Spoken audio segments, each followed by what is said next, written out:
So good afternoon everyone. Welcome to today's advanced maths class. आज हम आपका advance assignment circles का पूरा खत्म कर देंगे जिसमें आपको जितने भी डाउट्स हैं अभी तक प्रांजल ने उसके सारे डाउट्स भेजे हैं। क्वेश्चन नंबर 1 हमने लास्ट टाइम देखा था, आज क्वेश्चन नंबर 3 से शुरू करते हैं। क्वेश्चन नंबर 3 में आपको ऐसा बोला गया कि दो सर्कल हैं, two circles with radii A and B.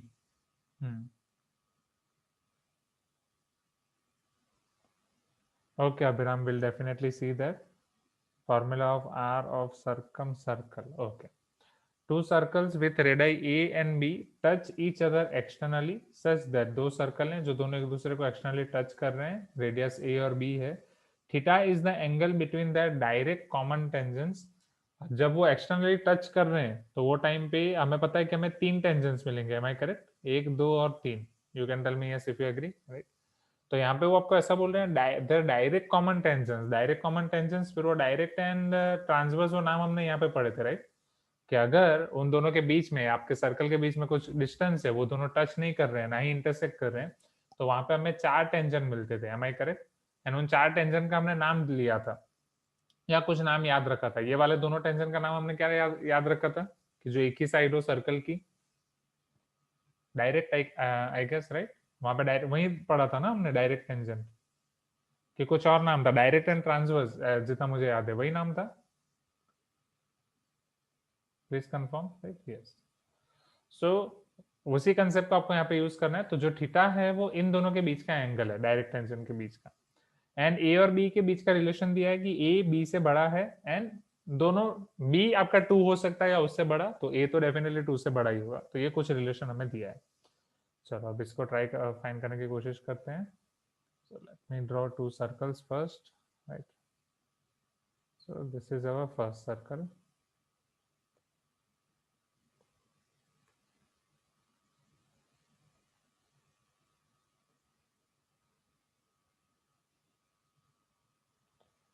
This is second circle.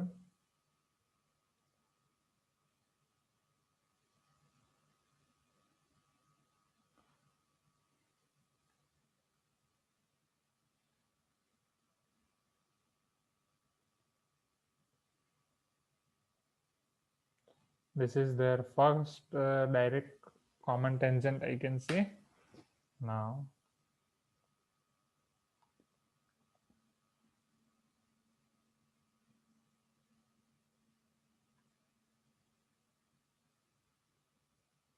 ये approximate second direct common tangent में बोल सकता हूँ।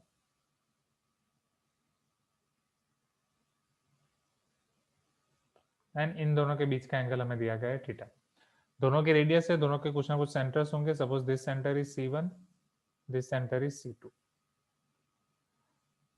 सिंस वो दोनों एक्सटर्नली टच कर रहे हैं, अगर मैं C1 एंड C2 को कनेक्ट करूंगा, then I know that C1 into C2, not C1 into C2, C1 C2 equal to A plus B। Am I correct? C1 C2 हमारे A plus B हो जाएंगे। I think that is correct, right? Okay, this is good. Okay, अब A और B radius, common tangent की बात की गई है, तो अगर टेंजेंट के साथ मैं इसके पॉइंट ले रहा हूँ, उन पॉइंट्स को हम नाम दे देंगे A B P Q, anything.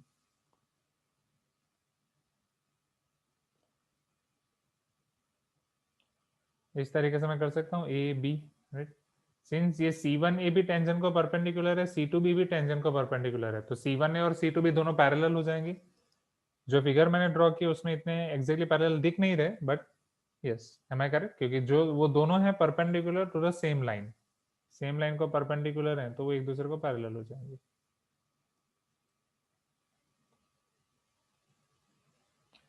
Easy, right? Next,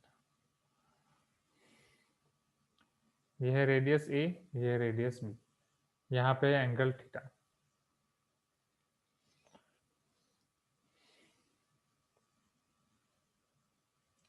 अब हम एक काम करेंगे, ये काम शायद आप फिजिक्स में अभी कर गए होंगे, नहीं तो ये आप करने वाले हो। मैं यहाँ C2 से C1A को परपेंडिकुलर ड्रॉ कर रहा हूं, समझ रहे हो? C2 से C1A को परपेंडिकुलर ड्रॉ कर रहा हूं।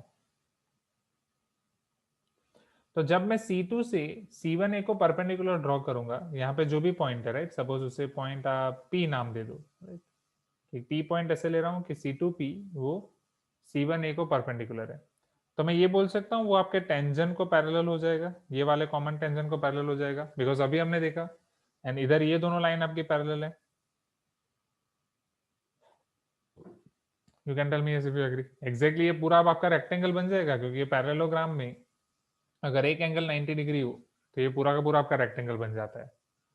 M I correct? You can tell me if you agree. C1 C2 आपको पता है प्लस बी। अब ये आपका एंगल है theta,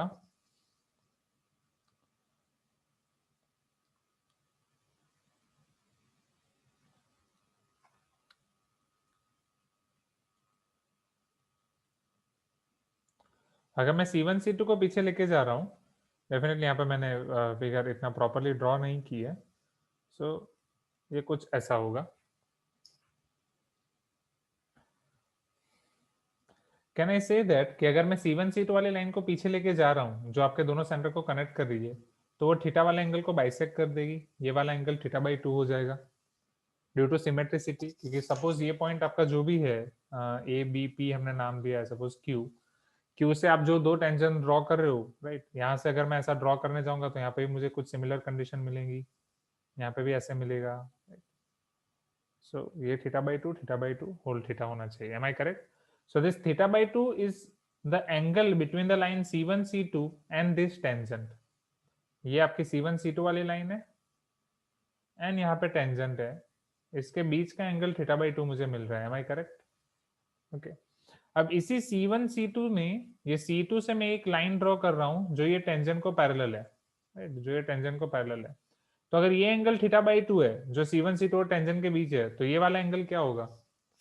can I say this angle will be nothing but थीटा/2 only? You can tell me if you agree, right? हाँ या ना? राइट। चलो, तो ये वाला एंगल, तो ये ट्राइंगल को मैं थोड़ा अलग से एक्सट्रैक्ट कर रहा हूँ एंड उसको थोड़ा एक्सागोरेट करके हम ड्रॉ करते हैं। सो इधर मेरा जो ट्राइंगल बन रहा है वो समथिंग ऐसा बन रहा है, जिसमें ये C1 C2 है, इधर है point P, definitely this is perpendicular, and ये वाला एंगल है theta. What will be the distance C1 C2? That we already know, a plus b. Am I correct? क्योंकि वो दोनों सेंटर्स दोनों सर्कल एक्सटर्नली टच कर रहे हैं, तो C1 C2 इज a प्लस बी।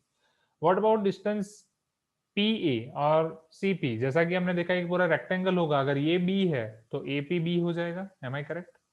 क्योंकि आपका C2BP है, C2BP B है, स्मॉल b, तो PA आपका स्मॉल b हो जाएगा। होल डिस्टेंस A है क्योंकि वो आपकी रेडियस है, ये पूरा A है, ये B है, तो CP आपका A-B हो जाएगा, C1P। This will be your A-B। यहां तक क्लियर? कि वो मैं फिगर में एक बार वापस समझाऊं? आई होप ये क्लियर होगा, A-B और A+B वाला, राइट? यस। चलो, अब थीटा के रिस्पेक्ट में आपके पास ऑपोजिट एंगल है एंड हाइपोटेनियस है। थीटा के रिस्पेक्ट में you are having opposite angle and hypotenuse. So opposite and hypotenuse लेना हो तो आपको कौन सा रेशियो लेना पड़ेगा? Sine. Am I correct? Because हमें थीटा फाइंड करना है।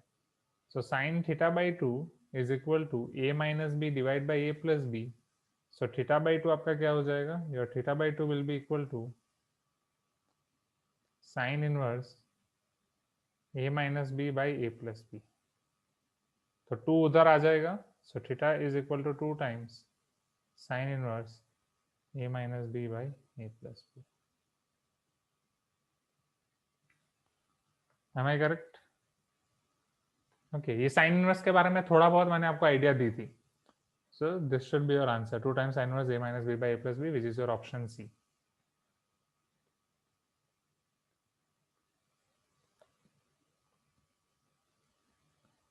बस यहाँ पे मेन इंपॉर्टेंट चीज है ये आइडेंटिफाई करना the relation between that theta, right, कि वो आप C1 C2 को पीछे कनेक्ट कर रहे हो तो वो थीटा से थीटा/2 कैसे हो रहा है, एंड वही सेम आपका एंगल यहाँ पे कैसे आ रहा है। That's it. वो अगर आपका आ गया फिर क्वेश्चन आसान है।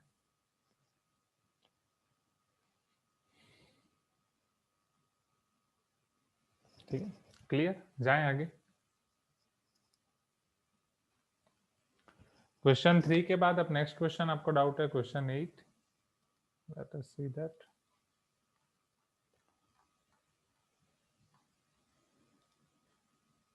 किसी भी क्वेश्चन में रिपीट करने की जरूरत हो क्वेश्चन खत्म होने के बाद, so just frankly tell me, at that time I will repeat. क्या इसको रिपीट करने की जरूरत है? आसान है, राइट? पहले बस आपको ये आइडेंटिफाई करना है कि वो थीटा से थीटा बाई 2 होगा एंड फिर इधर। ओके,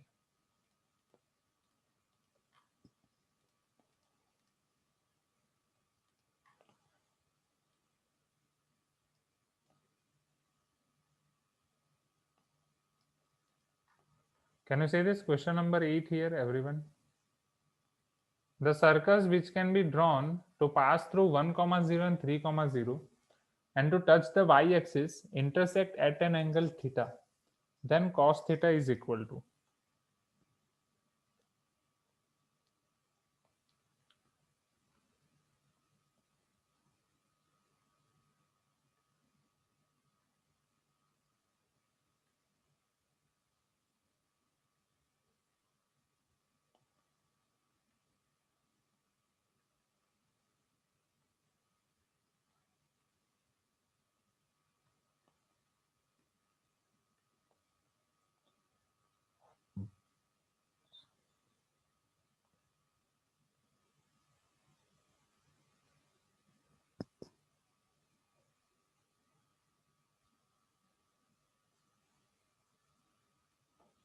नाउ समथिंग यही कंडीशन दी आपको क्वेश्चन में, देखो कि सर्कल आप इस तरीके से ड्रॉ कर रहे हो, the circles which can be drawn to pass through 1 comma 0 and 3 comma 0, right? ये वाला पॉइंट है आपका सपोज ए, ये वाला पॉइंट है B, your A point is 1 comma 0, B point is 3 comma 0।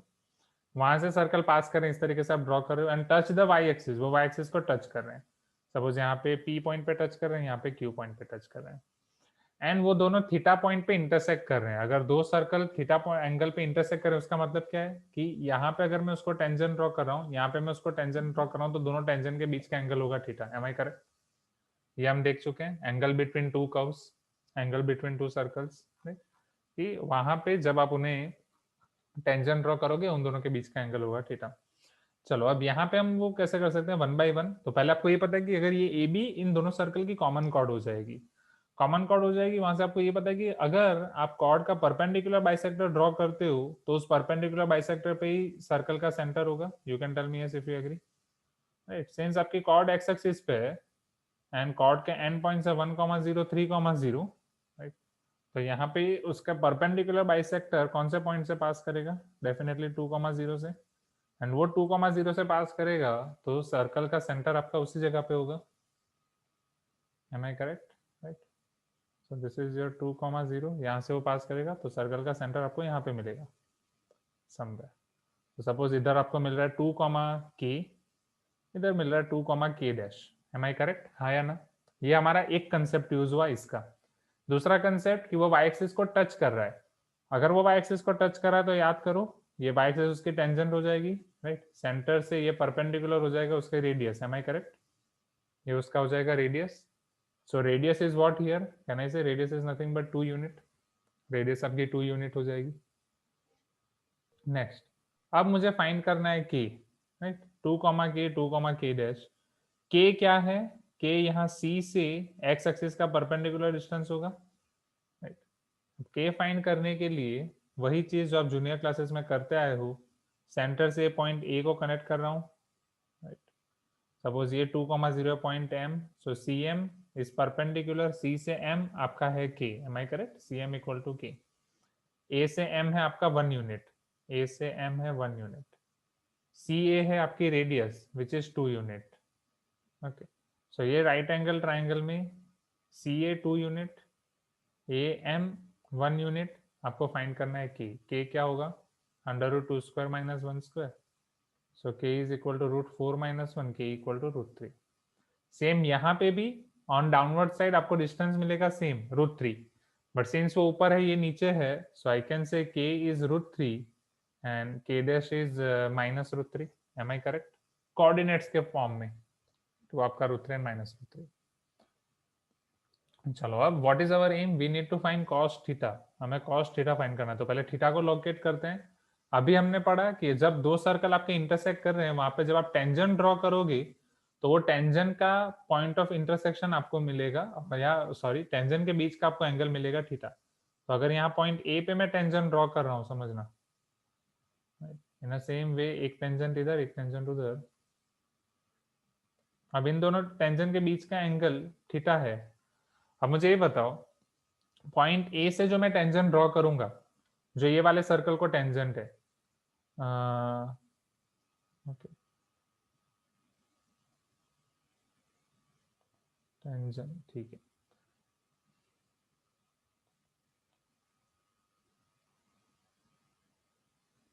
just a minute, I got confused somewhere. This is a radius, tangent, right? सही है ना, इन दोनों टेंजेंट के बीच का एंगल हो जाएगा थीटा। सो यहाँ पे जो आपकी एक सर्कल की रेडियस है सी, वो दूसरे सर्कल को टेंजेंट होगी, हाँ या ना? Wait, let me show you this one more time.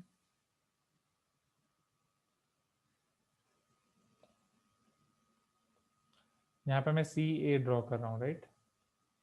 यहाँ पे मैं अगर सी ए को एक्सटेंड कर रहा हूँ, this should be tangent to this radius, am I correct?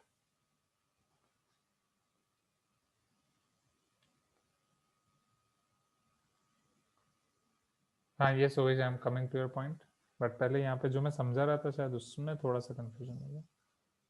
Same पे इधर रेडियस है, इसको एक्सटेंड कर रहा हूँ तो वो हो जाएगा tangent, tangent one, tangent two, radius one, radius two. यहाँ पे दोनों टेंजेंट के बीच का एंगल एंड दोनों रेडियस के बीच का एंगल सेम होगा, am I correct? You can tell me yes if you agree, right? अब हमें कॉस थीटा फाइंड करना है, समझो। कॉस थीटा हम कैसे फाइंड कर सकते हैं? तो इसके लिए एक फॉर्मूला है, एक ट्राइंगल के लिए कॉस थीटा की, वो फॉर्मूला मैं अभी आपको बता रहा हूँ। वो फॉर्मूला हम क्लास 12 में पढ़ने वाले हैं कि अगर आपके पास कोई भी ट्राइंगल है ए बी सी, समझना, ए की ऑपोजिट साइड को हम स्मॉल ए नाम बोलते हैं, बी की ऑपोजिट साइड को स्मॉल बी एंड सी को स्मॉल सी। ये आप ऑलरेडी पढ़ चुके हो हेरॉन्स फॉर्मूला में, एम आई करेक्ट? अब यहाँ पे अगर आपको cos a cos b cos c find करना है, राइट, एनी सपोज आपका थीटा यहाँ पे, right, that is nothing but your cos a. अगर मुझे कॉस ए फाइंड करना है तो उसकी फॉर्मूला है B square plus C square minus A square divide by 2bc। तो ये शायद आप फिजिक्स में कर चुके होगे, वेक्टर में की है ये फॉर्मूला, राइट? अगर की है नहीं की है, आप अभी के लिए उसको डायरेक्ट याद रख सकते हैं। हम क्लास 12 में इसको डिटेल में पढ़ेंगे कि ये कहाँ से आती है, सॉल्यूशन ऑफ ट्राइंगल चैप्टर में आपके इनवर्स ट्रिग्नोमेट्रिक फंक्शन के बाद। सो वो कंसेप्ट अगर मैं यहाँ पे अप्लाई कर रहा हूँ तो यहाँ पे जो मेरा ट्राइंगल बन रहा है, सॉरी मेरा इरेजर काम नहीं कर रहा है, सो आई नीड टू, हाँ,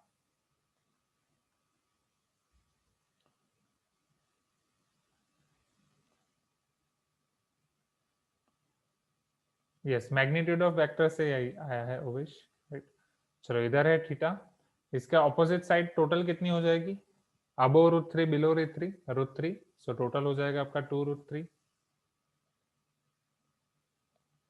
फिर यहाँ पे which is nothing but your k plus k, and ये दोनों साइड्स हैं आपके 2 यूनिट्स एंड 2 यूनिट्स, क्योंकि वो दोनों रेडियस हैं। अब नाउ ओवेस इज टेलिंग की वन मोर मेथड, ये पूरा थीटा है तो ये वाला आपका थीटा बाई 2 हो जाएगा, right? जो अभी हमने ऊपर वाले क्वेश्चन में किया, ये थीटा बाई 2 हो जाएगा। सो टेन थीटा बाई 2 आप यहाँ से फाइंड कर सकते हो। Tan theta by 2 is equal to that is √3 divide by 1, am I correct? √3 divide by 1। So यहाँ से आपको थीटा बाई 2 क्या मिलेगा? हाँ, या फिर यहाँ से cos theta by 2, but what we want, what they have asked cos theta, फिर वहां से हम कन्वर्ट कर सकते हैं। So 10 pi by 3 is √3, so can I say theta by 2 is pi by 3, तो थीटा आपका 2 पाई बाई 3 हो जाएगा, then what about cos 2 pi by 3? Cos pi minus pi by 3 तो नेगेटिव आ गया, माइनस हाफ आ गया, बट वेट, हाँ माइनस हाफ। ओके, तो ये एक मेथड आप फॉलो कर सकते हैं, ये एक आसान तो जो ये ओवेश ने ऑब्जर्व किया, that will be easier for you as of now, बाद में भी ये आसान रहेगा। एंड अगर आप ये फॉर्मूला फॉलो कर रहे हो तो cos theta equal to 2 square plus 2 square minus 2√3 whole square divide by 2 times 2 into 2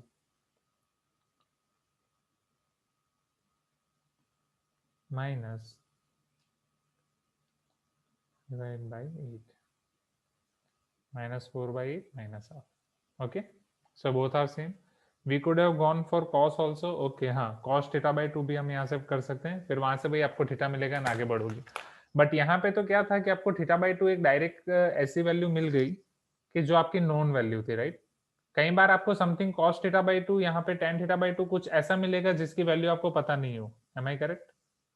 कई बार यहाँ पे मान लो tan थीटा बाई 2 आपको कोई ऐसी वैल्यू हो सकती है जो हमें पता ही नहीं है. एज फॉर एग्जाम्पल √2 मिल रहा है. So we are not knowing that for particular which theta this tan theta by 2 will be √2. तो वहां पे फिर cos theta में फाइंड करना हो तो हम क्या यूज कर सकते हैं? cos theta का tan theta by 2 के साथ का conversion. Yes, right. What is that conversion? 1 minus t square by 1 plus t square. Am I correct? कि 1 plus tan square by 1 minus tan square. Quickly recall all this.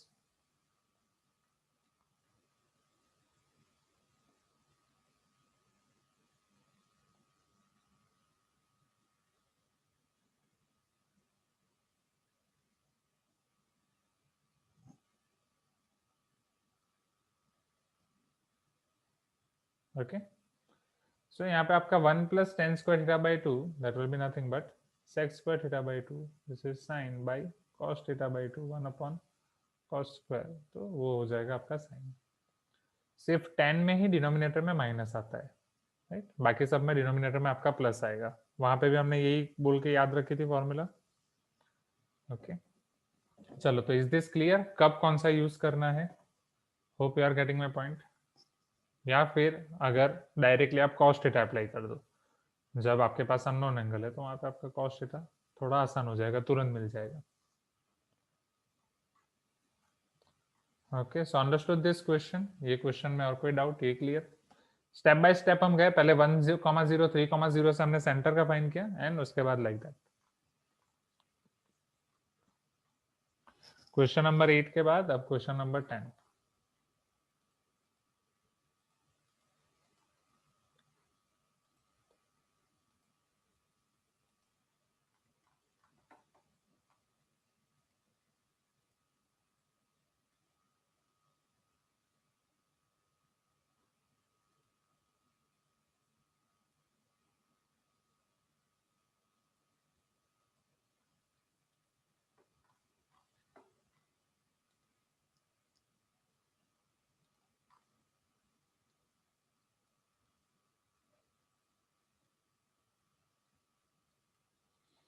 Can you see this question number 10 on screen?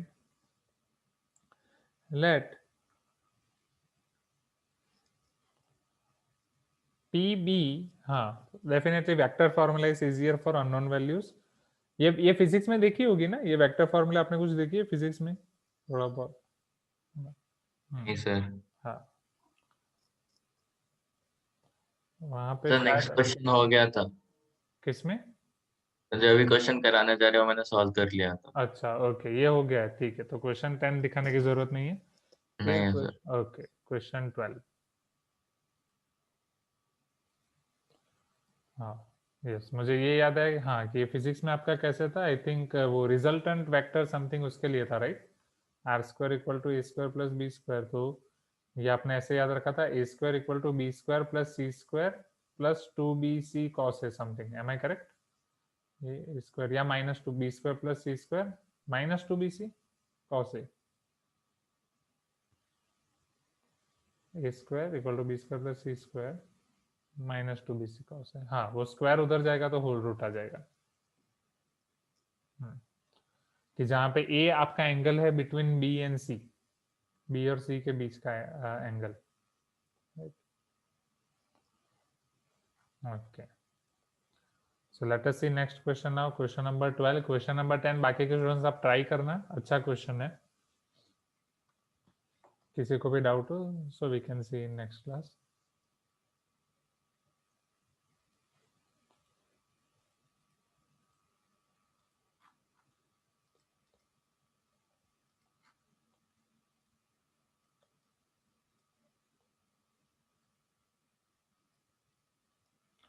if radius of the circle x minus 1 whole square plus y minus 2 whole square equal to 1 and x minus 7 whole square plus y minus 10 whole square equal to 4 are increasing uniformly, दोनों circle की radius increase हो रही है, centre वहीं पे है, with respect to time as 0.3 unit per second and 0.4 unit per circle, तो second, हर एक सेकंड में फर्स्ट सर्कल की रेडियस 0.3 यूनिट से इंक्रीज हो रही है एंड सेकंड सर्कल की रेडियस 0.4 यूनिट से इंक्रीज हो रही है.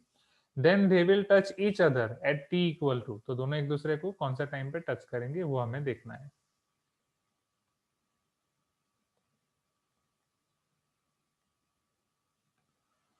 वन कॉमा टू एंड 7,10 ये दोनों है हमारे पास सर्कल के सेंटर्स. पहले सर्कल की रेडियस है 1 यूनिट, दूसरे सर्कल की रेडियस है 2 units. Am I correct? 2 unit तो उससे थोड़ा समथिंग डबल जैसा हो जाएगा.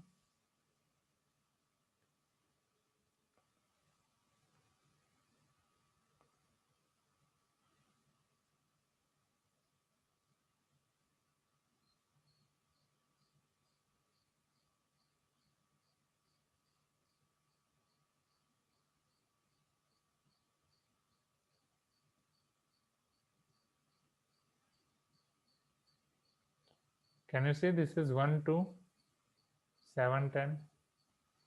यहाँ पे आपकी रेडियस 1 यूनिट, यहाँ पे आपकी radius 2 units. Is this clear? You can tell me if you agree. No,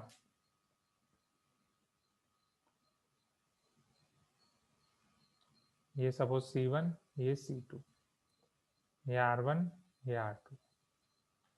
अब हम मुझे ये पता है कि दोनों एक दूसरे को टच करेंगे तब तक ये इंक्रीज होनी चाहिए. अब मुझे ये बताओ, टच तो दोनों टाइप के हो सकते हैं ना, एक्सटर्नल भी हो सकता है, इंटरनल भी हो सकता है. एक मोमेंट ऐसा आएगा जब ये दोनों रेडियस इंक्रीज होते होते ये लेवल पे पहुंचेंगी कि ये भी सर्कल आपका काफी बड़ा हो चुका होगा, ये भी सर्कल काफी बड़ा हो चुका होगा एंड एक्सटर्नली टच करेंगे. Am I correct? राइट. ये एग्जैक्टली ड्रॉ करने में थोड़ी गलती कर दी, सेंटर यहाँ का यहीं रहेगा. Hope you are getting my point.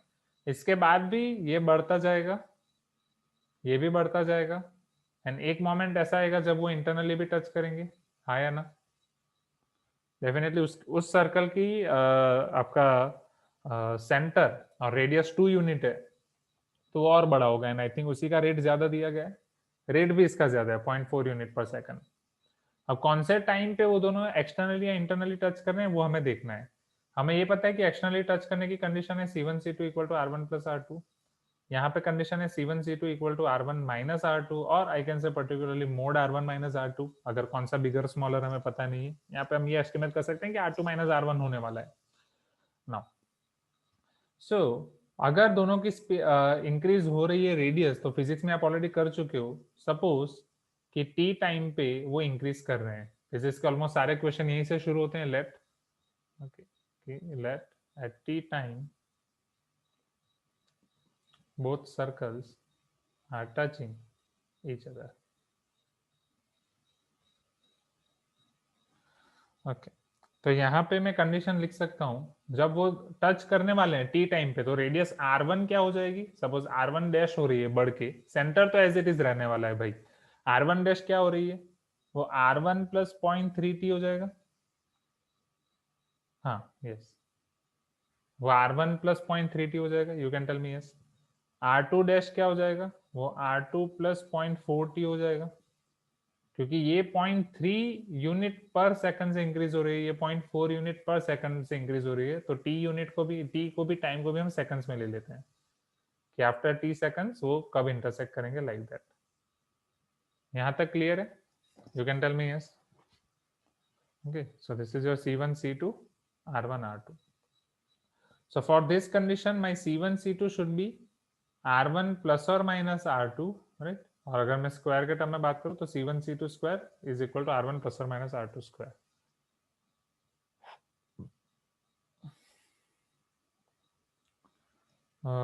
देखते हैं अभिराम कि एक को कांस्टेंट लेके दूसरा 0.7 ले सकते हैं या नहीं, वो एंड में उसके ऊपर सोचते हैं. पहले ये कर देते हैं, राइट? आप वो रिलेटिव स्पीड वाला कंसेप्ट बोल रहे हो, राइट?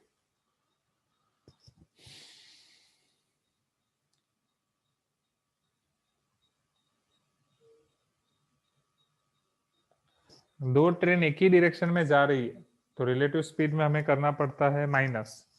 ऑपोजिट आ रही है तो plus, am I correct?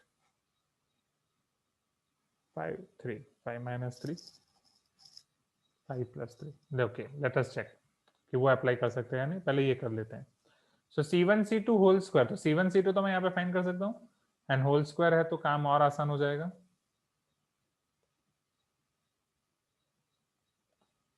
So this will B 7 minus 1 6 square plus 10 minus 2 8 square is equal to R1 plus R2, exactly R1 नहीं but R1 dash and R2 dash लेंगे क्योंकि हम टाइम t पे ले रहे हैं, right, at time t. Now so this is your R1 plus 0.3t plus or minus R2 plus 0.4t whole square.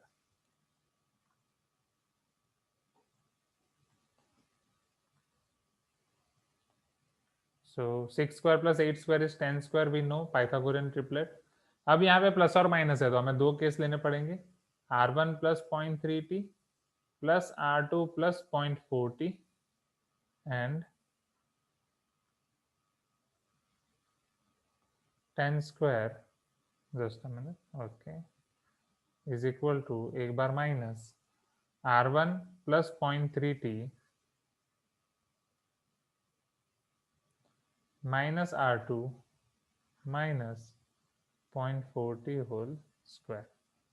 So 10 square is 100, which is equal to R1 plus R2 plus 0.4 plus 0.3, that is 0.7t whole square.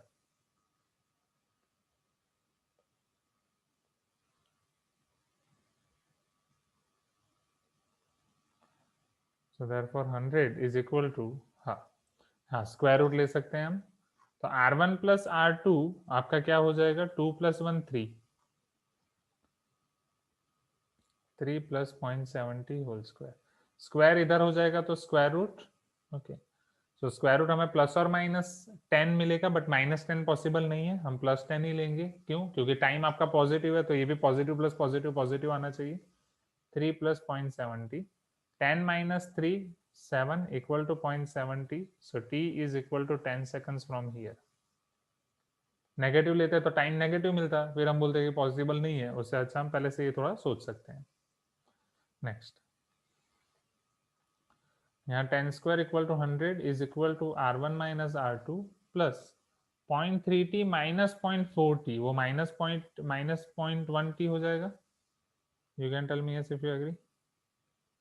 Minus 0.1t whole square, तो 100 is equal to R1 minus R2, R1 minus R2 हमें पता ही है, what is your R2 2 and R1 1, so 1 minus 2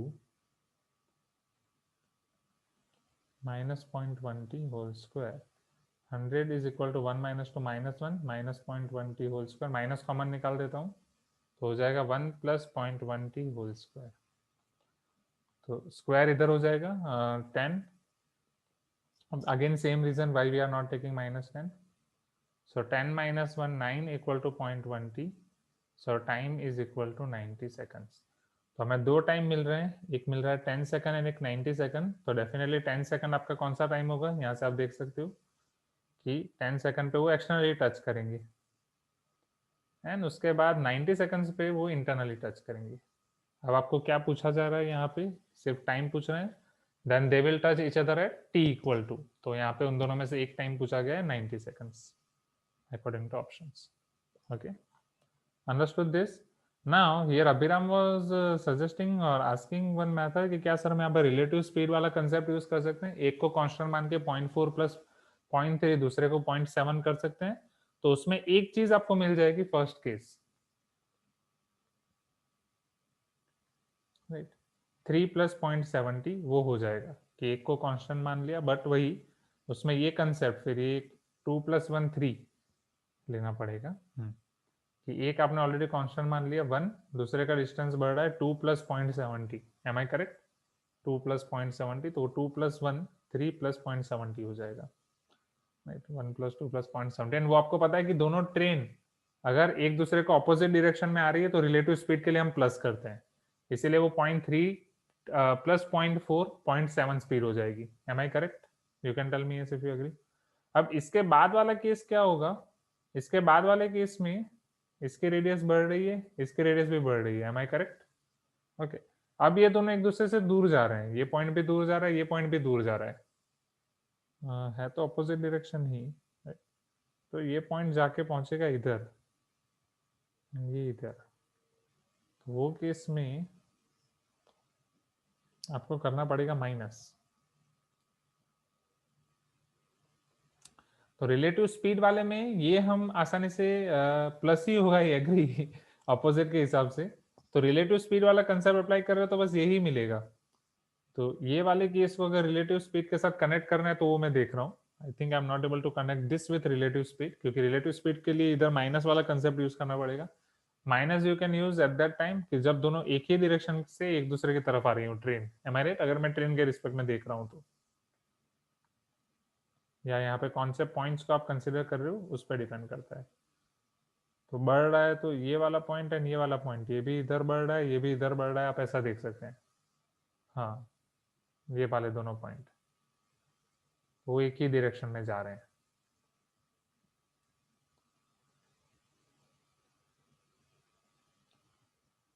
right? तो वो point 1t and this is 1, 2 minus 1, ठीक है, वो थोड़ा आपको देखना पड़ेगा। तो रिलेटिव स्पीड में जो सेकंड केस है वो वाला थोड़ा डिफिकल्ट हो रहा है समझने के लिए, बट हाँ फर्स्ट केस इजी है। हाँ, रिलेटिव स्पीड के लिए वो डिस्टेंस भी है।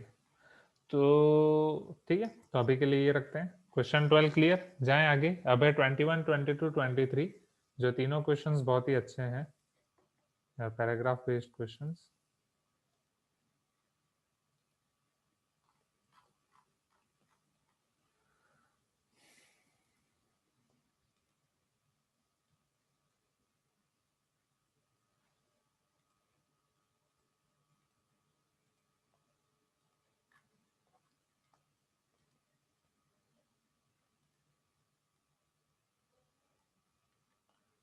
Now, can you see this paragraph type question? Tangents PA and PB are drawn to the circle x minus 4 whole square plus y minus 5 whole square equal to 4.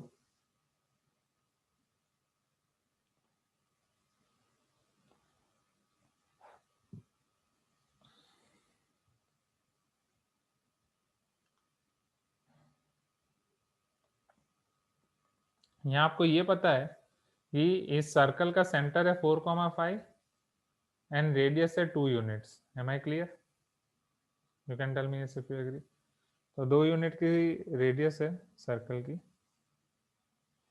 उसको tangent draw किए जा रहे हैं कोई external point से from the point P on the curve y equal to sin x। Okay, तो y equal to sin x आप इसे ड्रॉ कर रहे हो, where a and b lie on the circle, PA and PB आप draw कर रहे हो। थोड़ा बहुत हम ऐसा कुछ बना सकते हैं कि सर्कल होगा यहाँ से PA PB हो रहा है। Okay, now consider the function y equal to f of x represented by the locus of the center of circumcircle of triangle PAB। तो ट्राइंगल PAB का जो circumcircle होगा, राइट, उसको लोकस h, k, वो locus को वो कुछ y equal to f of x से रिप्रेजेंट कर रहे हैं, मतलब k और h के बीच में कुछ रिलेशन होगा तो उसको y equal to f of x से आई कैन से डिनोट किया जा रहा है।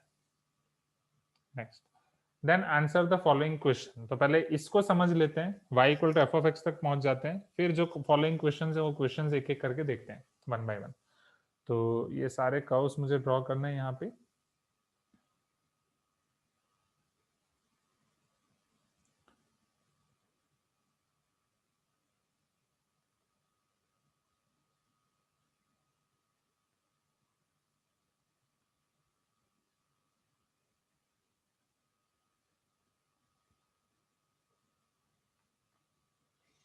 एंड इसके सॉल्यूशन में कुछ कुछ आपके क्लास 12 के कंसेप्ट्स भी लगेंगे, राइट, क्लास 12 के, तो वो मैं आपको बताऊंगा। वो वाला आप अभी के लिए फॉर्मूला बुक में लिख सकते हैं, फिर डिटेल में तो तब हम देखेंगे x x dash y y dash.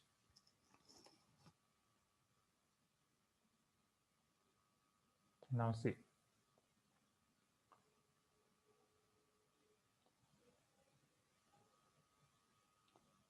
This is +1, this is -1।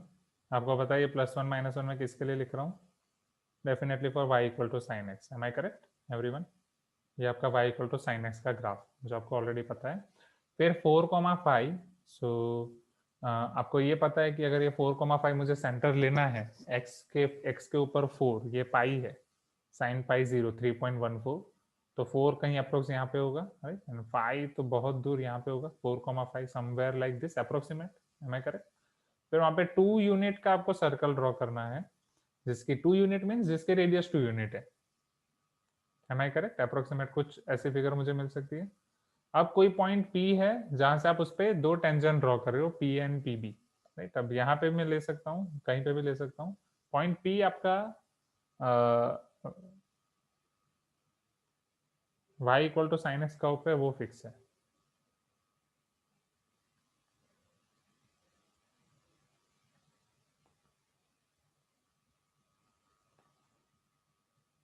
Can you say this P and PB? You can tell me yes if you agree. C. Okay. अब ट्राइंगल PAB का आपको सर्कम सेंटर निकालना है। चलो मुझे ये बताओ, AB ये सर्कल की कॉर्ड हो जाएगी? You can tell me yes if you agree. जो सर्कल दिया गया है, ये दोनों टेंजेंट है। अगर यहाँ से मैं रेडियस ड्रॉ कर रहा हूँ आपके दोनों सर्कल की, B और C को कनेक्ट करके, A और C को कनेक्ट करके, क्या आप मुझे ये बता सकते हो कि रेडियस एंड टेंजेंट तो परपेंडिकुलर होते हैं, हाँ या ना? ये दोनों परपेंडिकुलर होंगे। You can tell me yes if you agree everyone.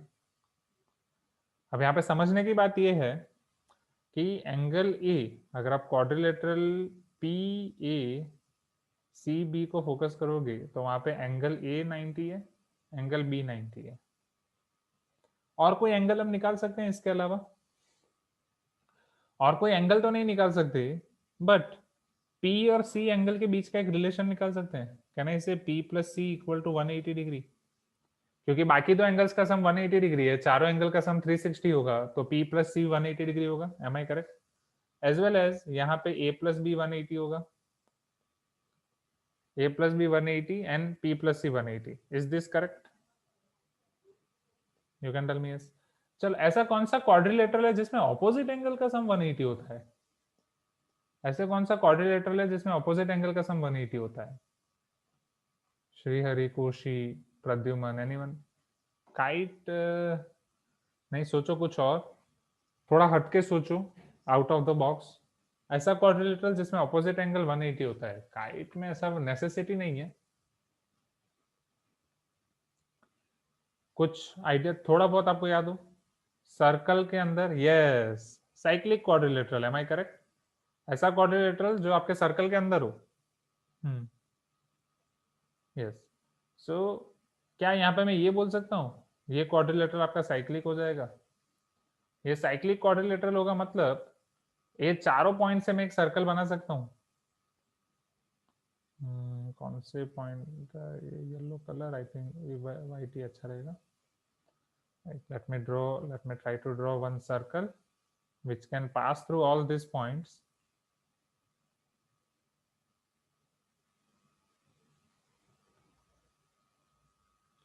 अब डेफिनेटली मैं इतना प्रॉपरली सारे डायमेंशन के साथ नहीं ड्रॉ कर रहा हूँ। You can assume that, right, this is your circle, one type.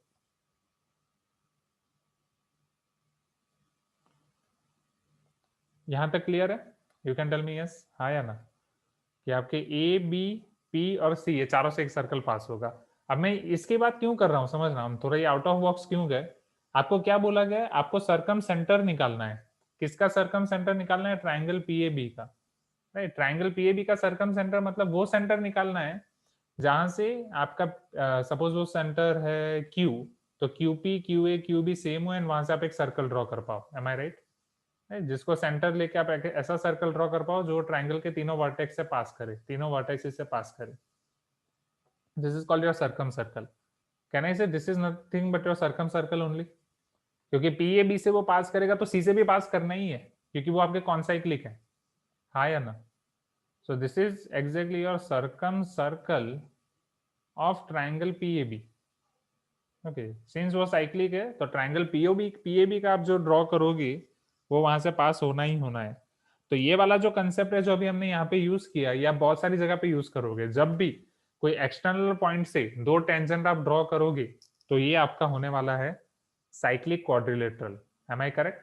वो पूरा आप कनेक्ट करोगे तब p a p b, right, p a p b and उसको जब सी से कनेक्ट करोगे so p a b c. Now अच्छा, वो दिखने में यहाँ पे फिगर में काइट जैसा लग रहा है इसलिए आपने बोला काइट, राइट ना। अब यहां से अगर मैं पीसी को कनेक्ट कर रहा हूं, क्या पीसी के बारे में मुझे कुछ स्पेशलिटी बता सकते हैं? ये सर्कल में जब मैं पीसी को कनेक्ट कर रहा हूं तो पीसी के रिस्पेक्ट में इधर भी मेरा एक एंगल 90 बन रहा है, इधर भी एक एंगल 90 बन रहा है। Am I correct? हाँ या ना? अब यहाँ पे भी आपका एक दूसरा थ्योरम काम आएगा जूनियर क्लासेस का, angle in semi circle is right angle और नॉट? हाँ या ना everyone? Angle PBC angle PAC ये दोनों 90 डिग्री हैं, so can I say here PC is diagonal? PC आपका डायगोनल होगा बिकॉज 90 डिग्री आपका सेमी सर्कल में होता है।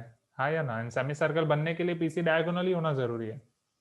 Angles in semi circle are 90 degree. You can tell me yes if you agree. यहां तक क्लियर है? Please give me some response. कोई कुछ बोल नहीं रहा है। आई होप क्लियर है ना कि फिगर को और थोड़ा बड़ा दिखाने की जरूरत है, राइट जय शरण? क्लियर है सर। ग्रेट, ओके, क्लियर है सर। ग्रेट। अब तो ये डायमीटर है, तो ये डायमीटर का सेंटर पॉइंट मैं निकाल सकता हूँ। जो डायमीटर का सेंटर पॉइंट होगा वही तो मेरा लोकस होगा जिसको मुझे फाइंड करना है। इस पॉइंट को पी ऑलरेडी नाम दे दिया है तो इसको हम क्यू नाम दे देते हैं। तो क्यू जो एच कॉमा के होगा जिसका मुझे लोकस फाइंड करना है that will B circum centre, I can से।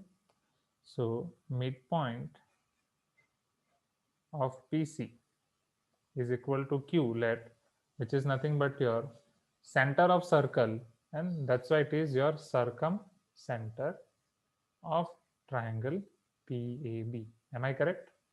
चलो C के कोऑर्डिनेट्स तो हमें पता है, C आपका सेंटर है, C के कोऑर्डिनेट्स है 4,5, वहीं से हमने फिगर ड्रॉ करी। P के कोऑर्डिनेट्स हमें पता नहीं क्योंकि वो आपका कोई भी पॉइंट हो सकता है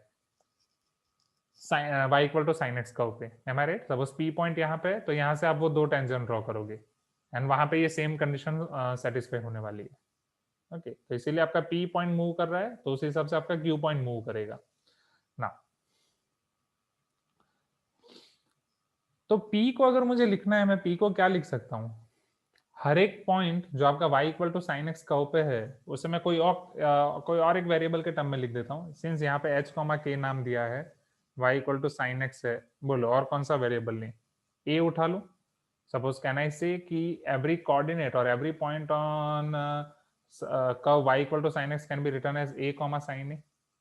एम आई राइट? p के कोऑर्डिनेट्स में ये लिख सकता हूँ a कॉमा साइन ए, कि उसका x कोऑर्डिनेट a रहेगा x, y कोऑर्डिनेट रहेगा sine a. So mid point of P C अगर मुझे क्यू फाइंड करना है तो it is mid point of P a comma sine a and mid point of C, mid point of line segment P C, C is 4,5। तो यहाँ पे मैं उसके कोऑर्डिनेट्स लिख सकता हूँ। क्यू के कोऑर्डिनेट्स हैं एच कॉमा के, क्योंकि वो हमने लोकस लिया है, a plus 4/2 comma sine a plus 5/2। Am I clear everyone?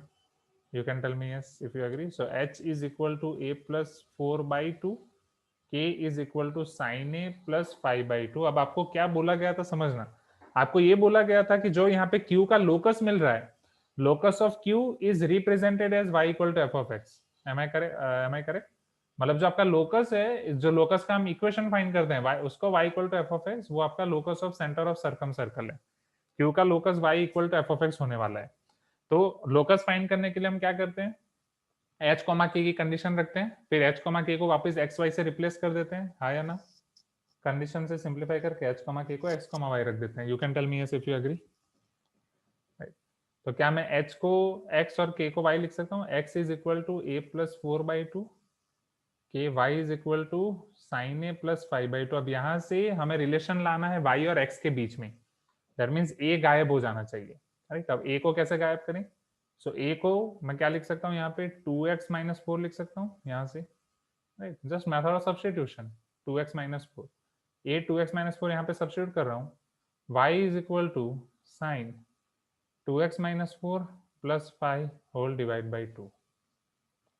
Can I say this is nothing but your locus of point Q y equal to f of x? है खतरनाक question, अच्छा वाला, right? y equal to f of x. यहां तक clear सारे point, right? One by one. Main है ये, main इसका हार्ट है ये कौन साइक्लिक आइडेंटिफाई करना. चलो इसके बाद अब आपके एक एक क्वेश्चन देखते हैं वन बाय वन. यहाँ पे 3 क्वेश्चन हैं, 61, 62, 63. अभी तक हमें जो पैराग्राफ में चीजें दी गई हैं वो पैराग्राफ की रिस्पेक्ट में हमने सारी चीजों को लिखा and y equal to f of x curve को आइडेंटिफाई किया.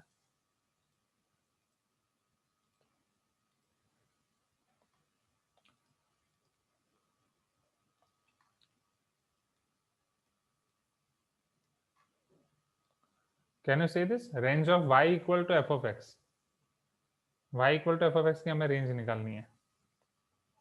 रेंज आपको याद होगा, इनपुट आउटपुट कोई भी फंक्शन की रेंज निकालनी है तो हमें वो देखना होगा कि वो आपका फंक्शन कहाँ पे बिलोंग कर रहा है, उसकी मैक्सिमम और मिनिमम लिमिट क्या है, राइट?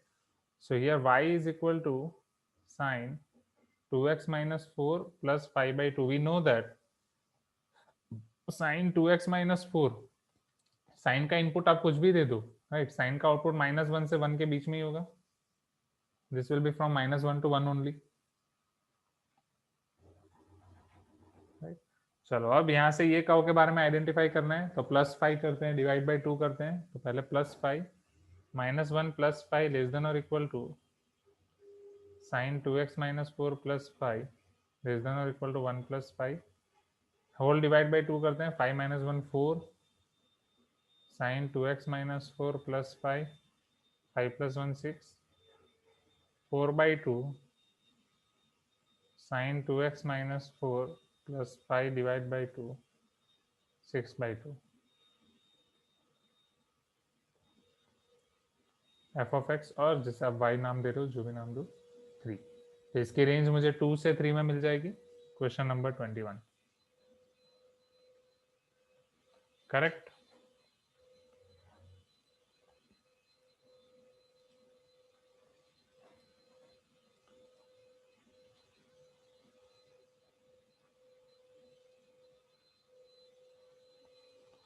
नाउ क्वेश्चन नंबर 22, जिसके लिए आपको क्लास 12th का थोड़ा कंसेप्ट लगेगा.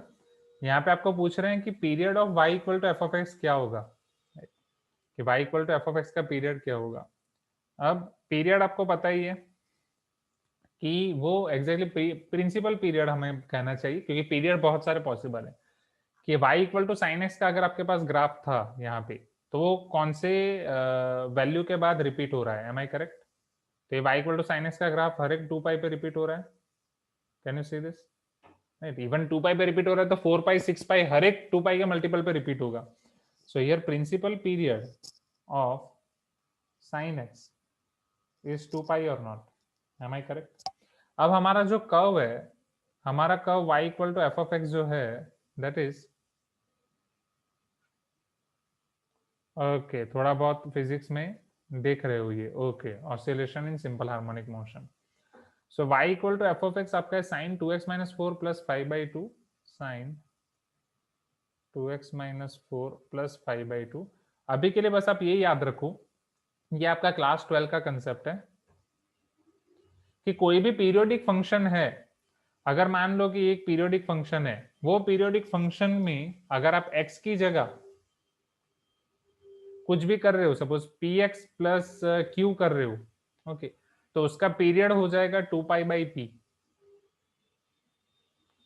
ये आप याद रखो अभी के लिए. अगर आप सिंपल हार्मोनिक मोशन के ऑसिलेशन देख रहे हो, उसमें शायद आपने क्या पढ़ा होगा, sine omega x plus Q something ऐसा कुछ पढ़ा. 2π by ओमेगा ऐसा कुछ आया पीरियड, 2π by ओमेगा साइन आपने क्या पढ़ा actually, omega t plus r something, right? Sine theta, theta को हम ओमेगा टी लिखते हैं, ऐसा कुछ आया क्या कि वो बाद में आएगा? इसका period 2π by omega, right? Omega is your angular velocity, right? Omega is equal to theta by t, exactly d theta by d t, हाँ समथिंग लाइक दिस, कुछ भी theta by t. So theta को आप लिख सकते हो omega T. And जब आप उसमें एग्जैक्टली आपने पढ़ा होगा साइन ओमेगा टी प्लस और minus delta, I guess okay, delta is delay, वो जब मोशन स्टार्ट हो रहा है उसका कुछ delay, so 2 pi by omega, something like this. ऐसा कुछ पढ़ा आपने?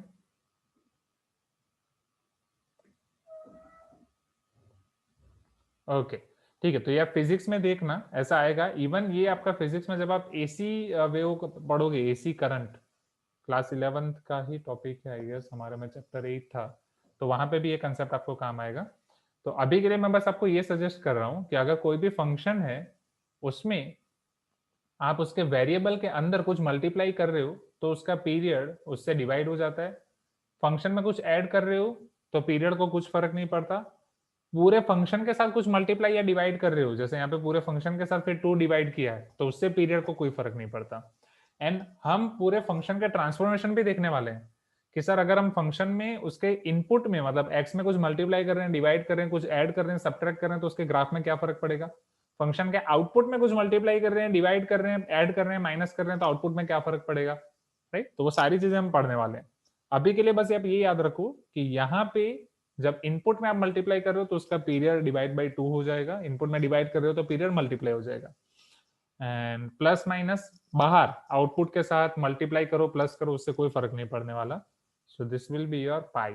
Okay, so period of this function is equal to pi. Exactly यहाँ पे आपको फंडामेंटल पीरियड पूछना चाहिए, क्योंकि पीरियड पूछ रहे हैं तो पीरियड के लिए तीनों आंसर पॉसिबल है, पाई, 2 पाई, 3 पाई। अच्छा great. So question 22 clear everyone? अब 23 देख लेते हैं quickly.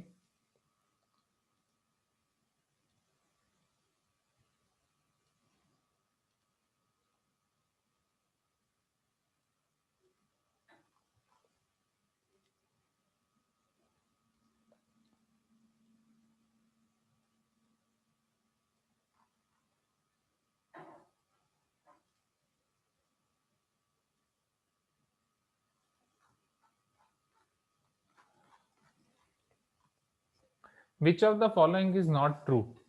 f of x equal to 4 has real roots. अब मुझे ये बताओ, f of x की रेंज हमने पूरी फाइंड कर ली है कि आप x की वैल्यू कुछ भी रख दो भाई, f of x का आंसर तो 2 और 3 से बीच में ही आने वाला है, हाँ या ना। रेंज ऑफ f वो तो आपका 2 से 3 के बीच में ही आएगा, close interval. So is this possible? f of x equal to 4 is not possible at all. Okay, तो उसके रियल रूट्स तो पॉसिबल ही नहीं है, ये पॉसिबल ही नहीं है, so this is not true. B, f of x equal to 1 has real roots, तो 1 भी पॉसिबल नहीं है, नॉट एट ऑल, बिकॉज वो तो 2 2 3 है। See, range of f inverse x, अब f इनवर्स x की रेंज वो लोग पूछ रहे हैं, ठीक है।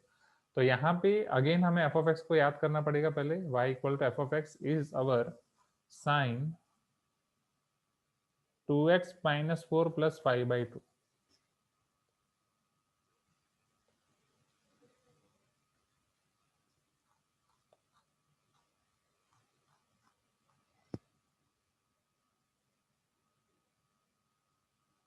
Can you see this? Sine 2x minus 4 plus 5/2। अब यहाँ पे अब आपका इनवर्स वाला कुछ आ रहा है, f इनवर्स x, जो भी क्लास 12 का कंसेप्ट है, जो कि मैंने आपको बोला कि एक क्वेश्चन के लिए हम क्लास 12 के बहुत सारे कंसेप्ट देखेंगे। तो एक कंसेप्ट हमने देखा पीरियोडिक वाला, f इनवर्स हम कैसे निकाल सकते हैं। तो अगर y equal to f of x आपको दिया गया है, आपको उसमें से पहले x को पूरा y के टर्म में ट्रांसफॉर्म करना पड़ेगा। समझो कि अगर आपके पास y equal to f of x है तो x को पूरा आपको y के टर्म में ट्रांसफॉर्म करना है, तो 2 उधर चला जाएगा, this will be your 2y। In short x को आप सब्जेक्ट बनाओ, sign 2x minus 4 plus 5, plus 5 है इधर आएगा तो minus 5, 2y minus 5 equal to sine 2x minus 4, sine उधर जाएगा तो sine inverse, so sine inverse 2y minus 5 equal to 2x minus 4। Inverse के बारे में थोड़ा बहुत आपको पता है, राइट? अभी के लिए उतना इनफ है। माइनस 4 इधर आएगा तो plus 4, sine inverse 2y minus 5 plus 4, and finally 2 इधर आएगा तो divide by 2 equal to x। So can I say मैं इसे ऐसा लिख सकता हूँ, x is equal to sine inverse 2y minus 5 plus 4/2। You can tell me yes if you agree, हाँ या ना। मतलब मेरे पास y equal to f of x था, अब मैंने क्या किया, ये f को इस तरफ लेके गया, तो x is equal to f inverse y हो गया. You can tell me if you agree. This is your f inverse y. This is called inverse of function. अब ये इनवर्स फंक्शन हम और डिटेल में पढ़ेंगे. आपका क्लास 12th का पहला चैप्टर यही है कि फंक्शन 2, फंक्शन जहां पे आपने 11th में छोड़ा था वहां से हम कंटिन्यू करेंगे और डिटेल में देखेंगे. So x equal to f inverse y, which is nothing but sin inverse 2y minus 5 plus 4/2. अब हमें इसकी रेंज फाइंड करनी है. तो जैसे वहां पे हमने रेंज फाइंड करी थी, राइट. अब यहाँ पे f इनवर्स x बोला गया है, so both are same thing. अगर आपको पहले f इनवर्स y मिल रहा है, right, f inverse y is nothing but sin inverse 2y minus 5 plus 4/2. Am I correct? This is your f inverse y. अगर आपके पास f इनवर्स y है, वहां से आप f इनवर्स x लिख सकते हो.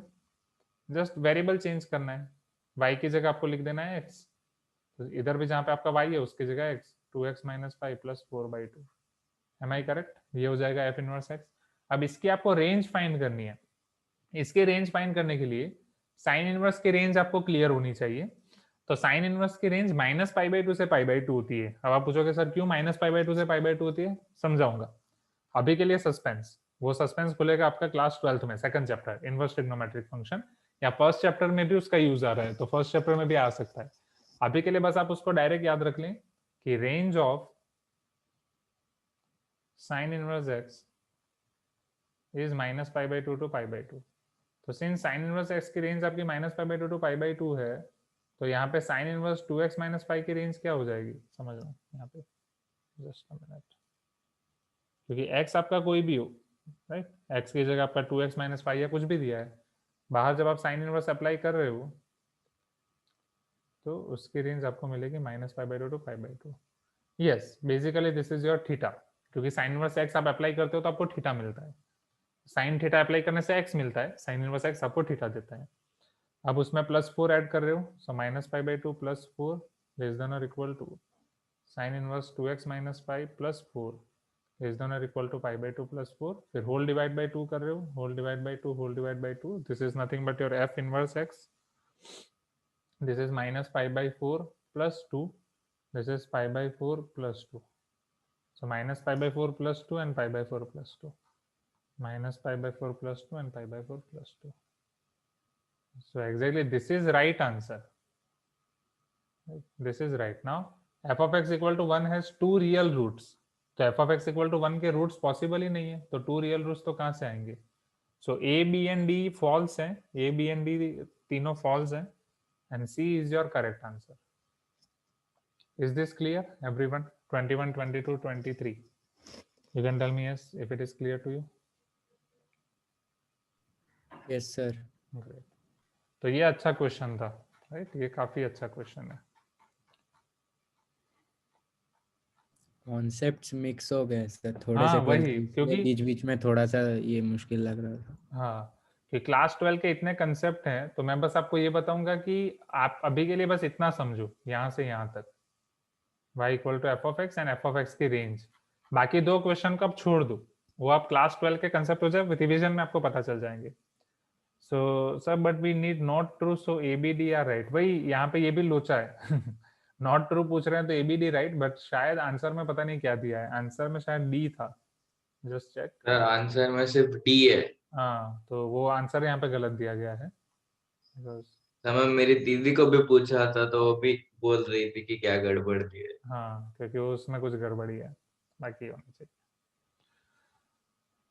ठीक है. अब इसके बाद असाइनमेंट में तो मैं ठीक है, तो बाकी के क्वेश्चंस में ये बोलूंगा 22 एंड 23 आप क्लास 12 के बाद देखें, फिर आपको थोड़ा और अच्छे से पता चलेगा रिवीजन में. अभी हम देख लेते हैं आपका final question which is your B part of question number 25.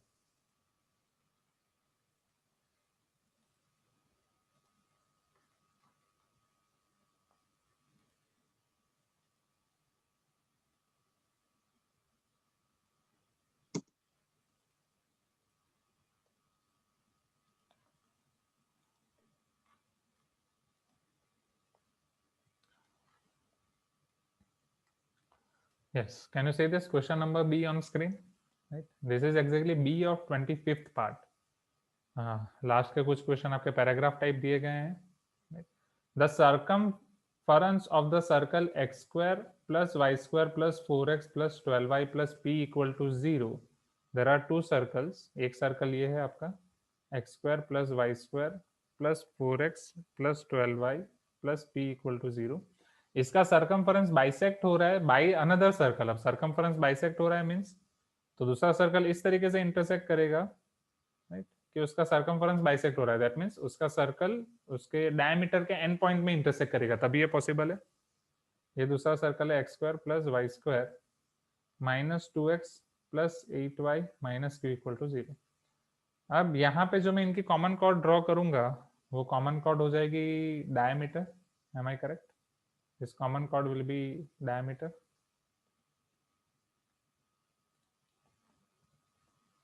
Diameter of which circle? Diameter of this circle, हाँ या ना, अकॉर्डिंग टू दिस कंडीशन। तो दो सर्कल के इक्वेशन दिए हो, वहां से आप कॉमन कॉर्ड का इक्वेशन फाइंड कर सकते हैं। अगर ये सर्कल S1 है, ये सर्कल S2 है, what is the equation of common chord? Common chord is nothing but S1 minus S2 equal to 0. So x square minus x square, y square minus y square cancel, minus 2x minus 4x वो minus 8x हो जाएगा, plus 8y minus 12y minus 4y हो जाएगा, minus q minus p equal to 0. Am I correct?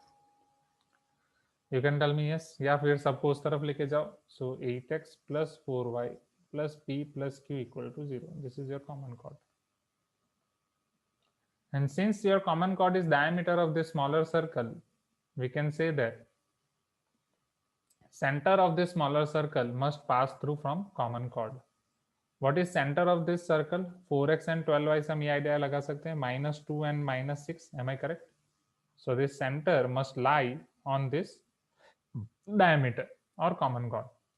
Diameter of smaller circle or common chord of both the circles. So if I put this in this, 8 into -2, 6x in wait 6x in chord, अच्छा मेरी गलती हुई, -2 -4, yes, -6x, agree, obvious, it is my mistake,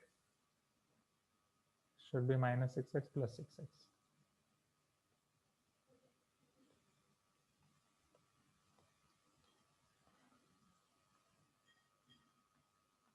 six -2 plus 4, y हमारा क्या हो जाएगा, -6 plus p plus q equal to 0.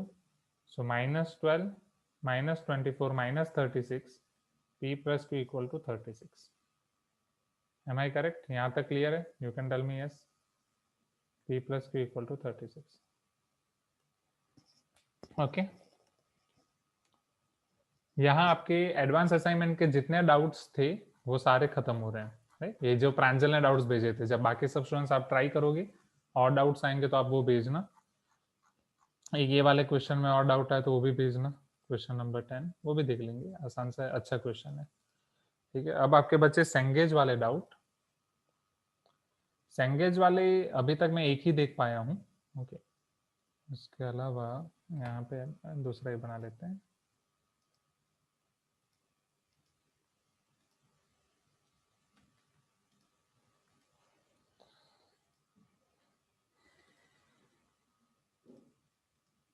Just a minute, let me import that question. नहीं तो just I will write that question. वहां पे ये पूछा गया था कि अगर किसी सर्कल का सेंटर पाई कॉमा ई है, रेडियस फिक्स नहीं है, आपको बस ये बोला गया है कि सर्कल का सेंटर पाई कॉमा ई है,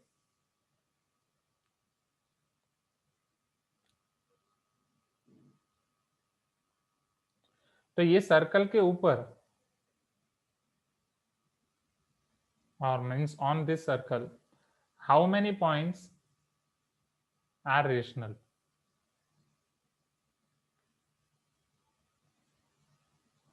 रेशनल पॉइंट्स के बारे में ये क्वेश्चन की स्टार्टिंग में कुछ अलग से लिखा गया था कि अगर कोई पॉइंट ए कॉमा बी है तो ये पॉइंट का आप रेशनल तभी बोल सकते हो जब उसमें ए एंड बी दोनों रेशनल हो, a is also rational and b is also rational. ऐसा नहीं कि कोई एक रेशनल पॉइंट हो दूसरा नहीं हो, नहीं, दोनों रेशनल है तभी हम इसको रेशनल बोल सकते हैं। तो ये कुछ आपका क्वेश्चन है। Question clear everyone?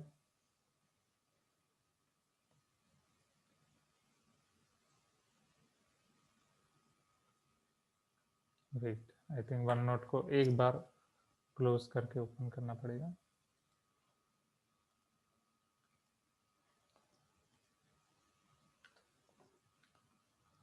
हाँ, पाई कॉमा इज अप्रोक्सीमेटली 3,3, वो 3.14, 2.7 8 या 2. पीछे आंसर में ऐसा लिखा है कि पाई और ई का कोई कॉमन मल्टीपल नहीं है, मतलब डिवाइड नहीं करते, इसलिए एक ही पॉइंट आएगा सिर्फ। ओके, वो ऐसा कुछ समझ में नहीं, अजीब सा लिखा था।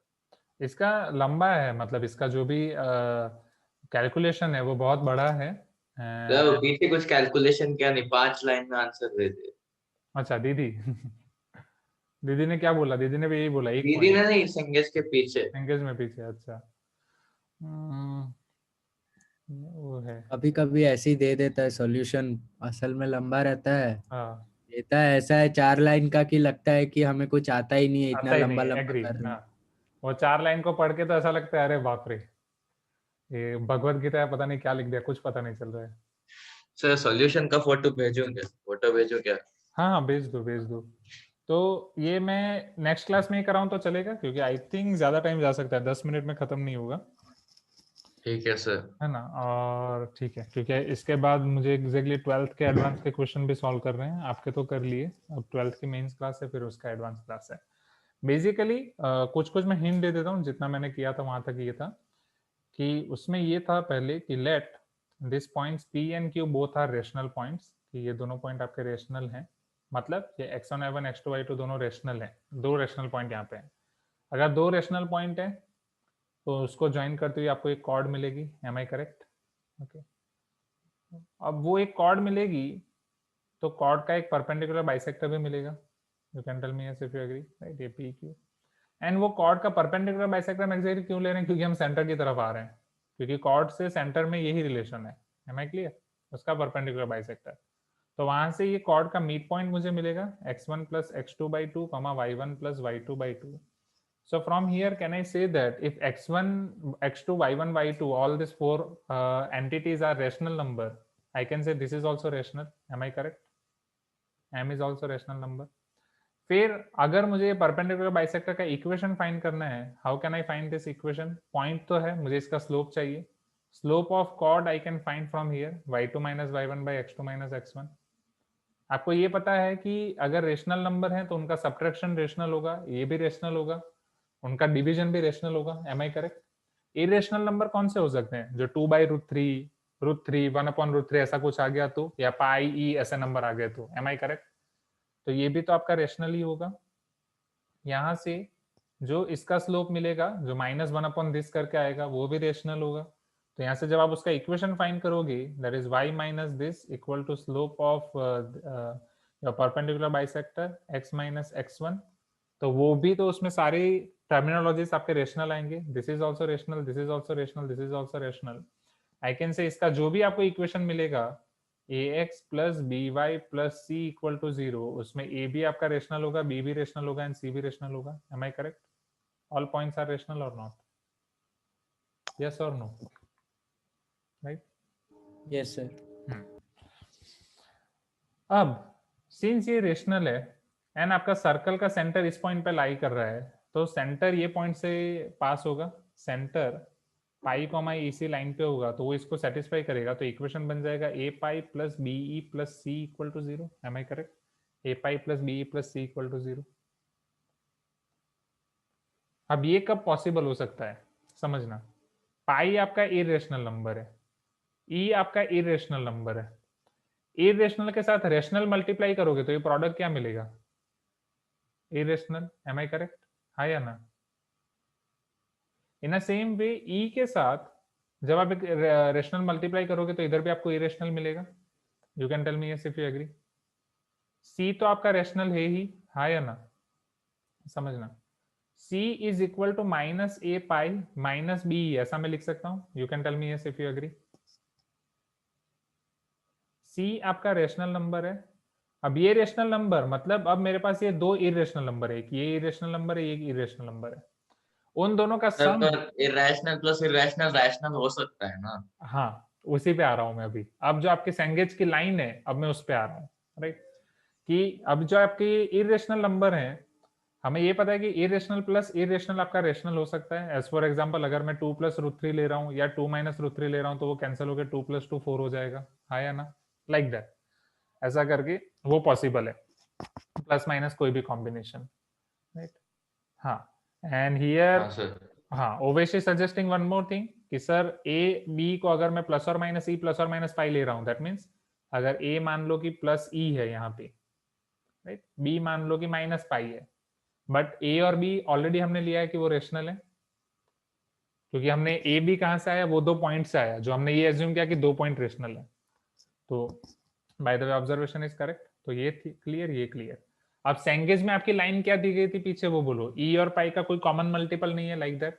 तो संगेज में ऐसा लिखा है, if there are more than one rational point on the circumference of the circle, x square plus y square minus 2 pi x minus 2ey plus c equals to 0, then e will be a rational multiple of pi, okay, which is not possible.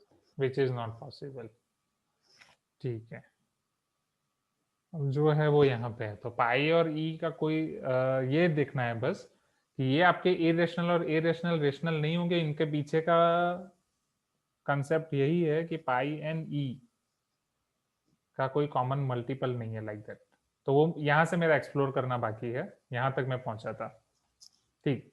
यहाँ से फिर next class में देखेंगे।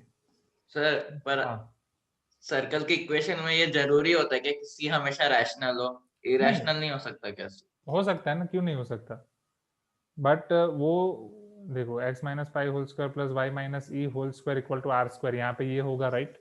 अगर मैं ये circle का equation बना रहा हूँ तो so x square minus 2 pi x plus pi square plus y square minus 2e(y) plus e square minus r square equal to 0। तो यहाँ पे आपका हो रहा है x square plus y square minus 2 pi x minus 2e(y) plus pi square plus e square minus r square equal to 0। इसको सी square लिया गया है ना, जो आपने फॉर्मूला बोली थी उसमें, इसको सी लिया है। इसको ओनली सी लिया है, ओके। अब क्या बोला था कि अगर एक से ज्यादा रेशनल पॉइंट है, उन्होंने क्या लिखा है, अगर एक से ज्यादा रेशनल पॉइंट है तो सी क्या हो जाएगा, रेशनल हो जाएगा। लिखा है अगर एक से ज्यादा रैशनल पॉइंट है तो आई ई का कोई रैशनल मल्टीपल हो जाएगा, या ई पाई का कोई रैशनल मल्टीपल हो जाएगा, जो हो नहीं सकता। जो हो नहीं सकता, ठीक है। चलो यहाँ से मैं एक्सप्लोर करूंगा, वो मुझे भेज देना, ओके उसको। ठीक है सर। ठीक है, यहाँ से बाकी रखते हैं। तो आज के क्लास में इतना ही रखते हैं। So see you again in next class, right. So bye everyone, thank you for this wonderful thank you session. Sir.